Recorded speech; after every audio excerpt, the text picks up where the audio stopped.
Welcome to SVG-TV News for Monday, April 20th, 2015. I am Jennifer Richardson with the details. The ruling Unity Labour Party on Sunday, April 19th held its 21st Annual National Convention at the Camden Park Secondary School under the theme, Labour, Great Leadership, Strong Performance, Let We Go 4 in a Row. The event, which was attended by hundreds of ULP supporters who were in a celebratory mood, heard addresses from the candidates who will contest the upcoming general elections on the party's ticket, including party leader Dr. Ralph Gonsalves. Jamisha Wright has more on the event in this report. The 21st Annual National Convention of the ruling Unity Labour Party has been deemed by the party's leader, Prime Minister Dr. Ralph Gonsalves, as not only the biggest of the ULP, but the biggest political convention ever seen in St. Vincent and the Grenadines. And while the event saw the approval of the full slate of 15 candidates to contest the next general elections on the ULP ticket, supporters also heard from the political newcomers, most of whom made their debut speeches at the convention. We are going to put Adam Yusas into political retirement. What does he have to show for 16 years of bad representation in our constituency? I didn't win last time around, but I have been training, I have been preparing, and I am ready for this race. I am older now, I am stronger now, I am faster now, I am fitter now.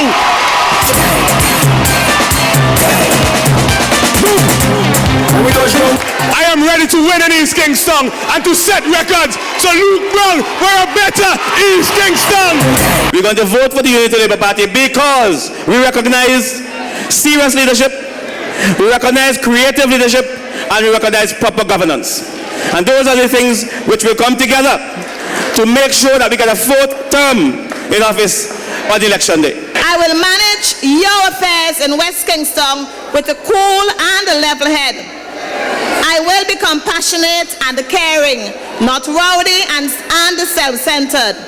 I will play a pivotal role in the overall development of this country, but more so in the field of education, community development, and the development of women and young people. There are two important questions which have to be answered by us and the people of St. Vincent. All kind of people are clamoring for change. The opposition says it's time for change. And we have to ask and answer these two questions. Change for what and change to what? The people of Central Kingston said it's Berries for them. And it's endless blows from Berries for Sinclair Liquor. I am not afraid of him. He told the people of Central Kingston that he is the major, but I am the general. I am the general. I am the general. 4 major provisions for man: earth, air, fire, and water. 4, comrades, the divisions of the day: morning, noon, evening, and night. 4 does not seem to be a bad number. It is a number for comrade. It is his gift, a 4th term, a 4th election. Prime Minister and political leader of the ULP, Dr. Ralph Gonsalves, says the mood leading into the next general elections is much better than that of 2001. It is within our grasp to win every single seat on the mainland and to take the Southern Grenadines and to provide an enormous challenge in the Northern Grenadines. And depending on the role which Sir James plays, the NDP is in real trouble everywhere. Dr. Gonsalves told his supporters that he wants the general elections campaign to be about love and stressed that while the NDP has a lust for power, the party is yet to show the power of love. If Eustace had love in his heart, he would not have treated Richard Nichols the way he did, nor would he have treated Jette Baptiste in the manner in which he was treated. I want you to talk to your friends and your family want you to talk to your neighbor. I want you to show love and caring. I want you not to get involved in anything worrisome in relation to this election. I want you to be peaceful. Reporting for SVG-TV News, I am Jamisha Wright. Meanwhile, Prime Minister Dr. Ralph Gonsalves announced at yesterday's convention that Cabinet has appointed an interministerial committee to hold consultations with the business community and people of Camden Park for the establishment of Camden Park as the 7th city of SVG, which he says will be instituted next year. Meanwhile, at the ULP's 21st National Convention, which is said to be the last before the next general elections, its oldest attendee, Clarice Nanton of Belair, was recognized by her area representative, Cecil Sesmaki, and Prime Minister Dr. Ralph Gonsalves. Maki says the staunch Labour supporter has never missed a convention. The Belair resident, who will celebrate her 100th birthday in August, received a standing ovation from the large gathering. Someone in the gathering here this morning who has never missed a convention. In fact, she is 99 years old and she will be 100 in August. Sister Nanton, stand and take a bow. Stand and take a bow. She looks like she's still in her teens. Put your hands together for Sister Nanton. The SVG Teachers Union has welcomed the decision by the Director of Public Prosecution, Colin Williams, to discontinue the case against teacher Jette Baptiste. The decision was taken last Thursday, one day before Bibi Baptiste was expected to reappear in court for the trial. She was facing 2 counts of obscene publications on the social networking site Facebook. The Teachers Union says it is confident that justice has prevailed and that it continues to encourage its members to be circumspect in all their undertakings. One of Bibi Baptiste's lawyers, Nicola Sylvester, while applauding the decision taken by the DPP to nullify the case, called for a speedy address to issues which she says has affected her client financially and otherwise. The defense lawyer says from the onset the charges against Bibi Baptiste were flawed and had no weight. A check valued at $38,078 Canadian will be handed over to the Lions Club St. Vincent South to construct a home for a family affected by the December 2013 floods. The monies were raised by the Canadian non-profit organization SVG Ad Hoc Relief Committee in Toronto, which comprises leaders of the Vincentian community groups in Canada. The handing over ceremony will take place tomorrow at the Ministry of Housing Conference Room at 10 a.m. The ceremony will also see the signing of a Memorandum of Understanding among the Government of St. Vincent and the Grenadines through the Ministry of Housing, the Lions Club of St. Vincent South, and the Canadian non-profit organization. The Government of St. Vincent and the Grenadines has provided the land for the construction of the house, and the home will be constructed by the Housing and Lands Development Corporation, HLDC. The house is expected to be completed by August 2015. Earlier this year, the National Emergency Management Organization NEMO and the Lions Club St. Vincent South identified Floristine Spring as the recipient of the house. Plans are set to be progressing well for the staging of the Miss SVG pageant 2015 on Saturday, May 30th, 2015 at Carnival City, Victoria Park. According to a news release from the Beauty Shows Committee, the contestants continue to attend training sessions in preparation for their various appearances, which are also facilitated by the Carnival Development Corporation. The Beauty Shows Committee also says all 8 contestants now have official sponsors.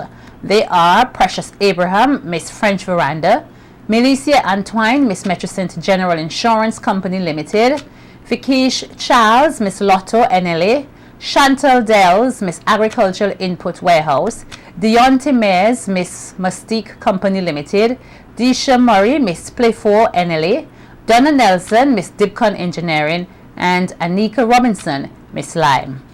Meanwhile, the 30th anniversary of Miss Carnival will be held on Friday, July 3rd, 2015 at Carnival City, Victoria Park. Several overseas countries have already confirmed participation, and the Beauty Shows Committee says the 9 finalists who will join Miss SVG 2015 will be announced at a later date.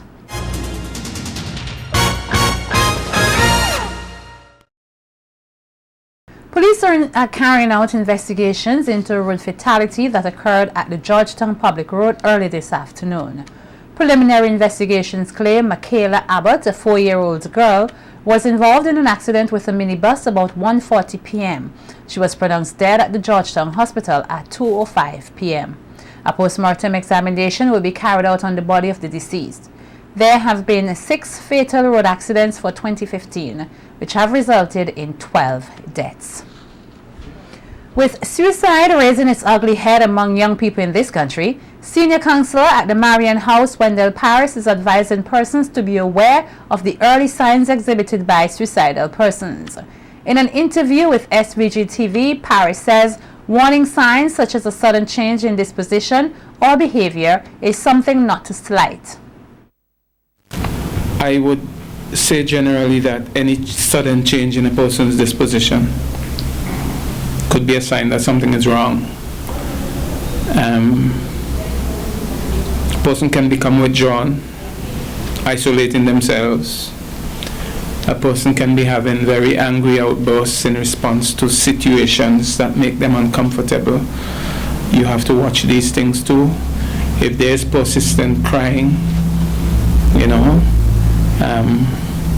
I think these are some of the signs that things are not right in the way they feel about themselves, in the way they feel about their position in life. Paris says it is important to seek help for persons wanting to commit suicide, since in most cases their suicide attempts are a cry for help. He says often most persons don't want to die, but instead want the problem which is frustrating them to go away. Most of the persons who become suicidal don't want to die. The experts tell you that too. They want the problem to go away. So right away we can tell ourselves that if we want to help, we help them get the problem go away. Especially where we know what is the cause of the problem and we think we can help. Even though we might be the reason for the problem, making some adjustment in our attitude towards the person can help. The counselor, who has worked for numerous years in the family court as well as the school system, calls on persons to be empathetic and not stigmatize or taunt persons who may be going through a difficult time. I have seen so many instances where people have a problem of a domestic nature, and instead of wanting to care, people are happy to use it to further embarrass them. So we don't care enough about one another. If you laugh when I have a problem, you're making me more sick.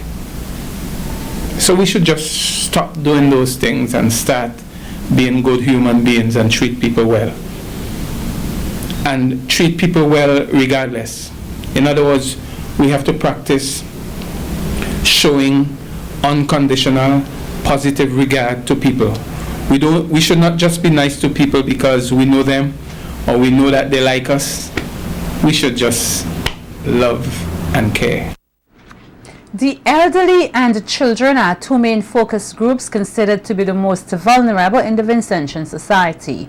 Yesterday on Hits Talk, the topic was discussed with extra focus on the care and protection of the elderly and the issues that affect this group of persons. Family Health Coordinator in the Ministry of Health, Wellness and the Environment, Dr. Franklin James, says that from a health perspective, everyone is expected to age. However, he added that with aging, there are several things that may happen to the body, such as the deterioration of the organs and the loss of the various senses. He further added that this is why the care of the elderly should be a priority to the various line ministries. So, the health care of the elderly is significant. There are also other conditions that make the elderly vulnerable, because reduction of your senses, can't see, your vision is not as acute as a young person, your hearing, your sense of touch, and all these things. So a number of these things make the elderly vulnerable. Director of Social Development, Family, Gender Affairs, Persons with Disabilities and Youth, Marissa Finch-Burke, says the care for the elderly should be of great importance to this country. However, she says the weight of the responsibility lies upon the government. According to Burke, the ministry provides 3 areas of support, noting that the issue of the elderly is not dealt with independent of the family. We have approximately of the 30.2% that are poor. We have approximately 30% of our vulnerable persons that are poor are of the elderly age group. The largest number are from children 0 to 19. So in any society or in any industrialized state, the main areas for consideration under any form of social protection mechanism by any government generally focuses on those 2 large vulnerable groups, children and the elderly. In almost every modern state and every Caribbean state, there are high statistical records that prove the highest level of investments for the elderly and for children. In our state, in St. Vincent and the Grenadines, in terms of social investments, we provide basically 50% of our expenditure that are associated with the elderly. And Councillor and Pastor Sylvester King says the majority of the elderly in society today are living in poverty. Therefore, a lot needs to be done to cater to these persons. And so this is in keeping with what is happening. Now, the population 60 years and over in St. Vincent and the Grenadines has grown so largely that we have to now begin to revisit. And I know, for example, people in the National Insurance Services and so on have seriously been looking at, moving this retirement age, because when somebody retires at age 55, it's like they have another whole 20 years to be around still and still productive in many, many ways. So the trend in the region is very important for us to pay attention to, because the older individuals now has to live in a world in which people are not just beginning to come to grips with the increased number of older persons. We have to come to grips with it because they are going to be around with us for a longer time. The University of the West Indies Open Campus will commence tomorrow its lecture series entitled Issues in International Affairs. The first lecture tomorrow will be delivered by researcher and historian Paul Lewis at the UWI Open Campus Lecture Hall from 7 p.m. He will speak on the topic Understanding Vladimir Putin and the New Russia. According to the UWI Open Campus, the main objective of the lecture series is to provide a forum for individuals and institutions armed with specific knowledge and experience to share with the public their expertise in various subject matters that may directly impact our national development agenda. It also hopes to lift the quality of national debate and reflection on a number of international issues, and as such provides the public with information that will inform meaningful discussion. The other topics in the series include IMF 101, the evolving role and functions of the IMF. The IMF's regional representative to the Caribbean, Wayne Mitchell, will present this topic on Tuesday, April 28th at UWI at 7 p.m. The series will conclude with a lecture by Camila Gonsalves, Minister of Foreign Affairs and Foreign Trade, on the topic Punching Above Our Weight, Advancing Small Island Interest at the United Nations. Romel Emmanuel, a resident of Beckway who recently returned from Canada, was on Friday ordered to pay the sum of $6,000 on a charge of possession of a large quantity of marijuana at the Grenadines Wharf on July 9, 2014. He was reportedly intercepted with the controlled drug when he attempted to go past the security at the wharf. The drug was discovered in a bag he was carrying. When he appeared at the serious offences court, he pleaded guilty to the charge of the $6,000 fine. $500 was to be paid forthwith. The balance of $5,500 is to be paid by June 30, 2015, failing which a 1-year jail term will be imposed. In other court news, Stuart DeGrads, resident of Richmond, is now before the court on 3 separate charges. He is accused of unlawfully and maliciously wounding Samuel DeGrads, his uncle, on December 10, 2014, by shooting him in his left shoulder. When he appeared at the Serious Offences Court this morning, the Grads was not allowed to plead to the indictable charges. Bail was allowed in the sum of $15,000 with one surety. He was also ordered to report to the Chateaubriand police station on Fridays between 6 a.m. and 6 p.m. until May 13, 2015, which is the date set for the preliminary inquiry.